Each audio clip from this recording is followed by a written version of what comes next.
उनको दुनिया के अंदर अन्य जगह दिखाई देती है, लेकिन बांग्लादेश नहीं दिखाई दे रहा है, क्योंकि हम मंदिर तोड़े जा रहे हैं और हिंदू मारा जा रहा है। इन सब के मुंह बंद है बांग्लादेश की घटना पर, कोई बोलना नहीं चाहता, क्योंकि उन्हें भय है अगर वो बोलेंगे तो उनके वोट बैंक खिसकते हुए दिखाई देंगे।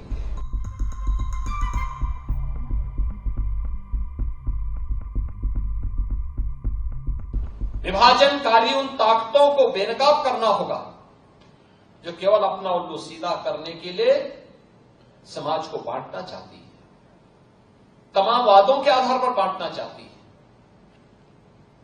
उनके लिए राष्ट्र की कीमत पर राजनीति उनके लिए अभिष्ट हो गई, लेकिन हमारे लिए राष्ट्र सर्वप्रथम है।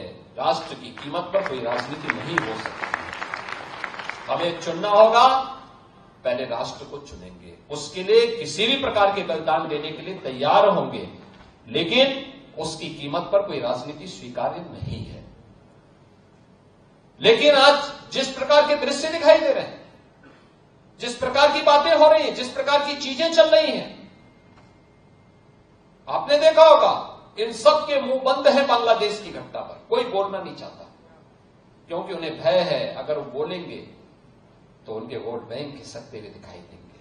उनके पैरों के नीचे की जमीन जिस पर वे लोग खड़े हैं, वे अंगारे उनको ही जलाते हुए दिखाई दे रहे होंगे, और इसलिए वे मौन हैं, बोल नहीं सकते। जो लोग दुनिया के अंदर अन्य मुद्दों पर बोलते हैं, मुखर होकर के बोलते हैं, उनको फिलिस्तीन दिखाई देता है, लेकिन बांग्लादेश नहीं दिखाई देता। उनको दुनिया के अंदर अन्य जगह दिखाई देती है, लेकिन बांग्लादेश नहीं दिखाई दे रहा है, क्योंकि हम मंदिर तोड़े जा रहे हैं और हिंदू मारा जा रहा है, संतों पर अत्याचार हो रहा है। और इसीलिए हम सबको वर्तमान की इन चुनौतियों को देखना पड़ेगा। याद करना, 1947 के पहले बांग्लादेश भी भारत का हिस्सा था। हमें ये नहीं भूलना चाहिए। और 1971 में बांग्लादेश को बचाने में हमारे सैनिकों ने भी बलिदान दिया था।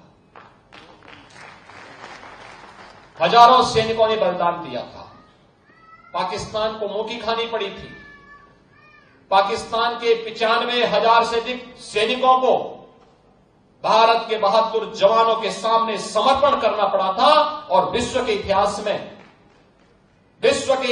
में किसी भी सेना की सबसे बड़ी विजय थी जो 1971 में भारत की सेना ने करके दिखाया था।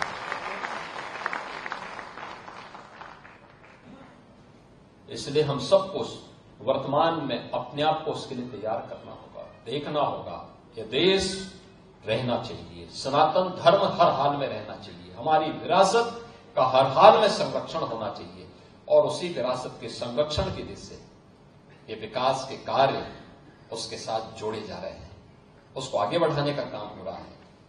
मुझे पूरा विश्वास है कि हमारा ये ब्रज क्षेत्र अपनी इस विरासत को संरक्षित करते हुए निरंतरता को आगे बढ़ाते हुए आगे बढ़ेगा, कोई संदेह नहीं होना चाहिए। और मैं आपको इस बात के लिए आश्वस्त करता हूं कि केंद्र और राज्य शासन दोनों मिलकर के इस अभीष्ट लक्ष्य की प्राप्ति करने के लिए जो कुछ भी सर्वोत्तम होगा वो हम करेंगे।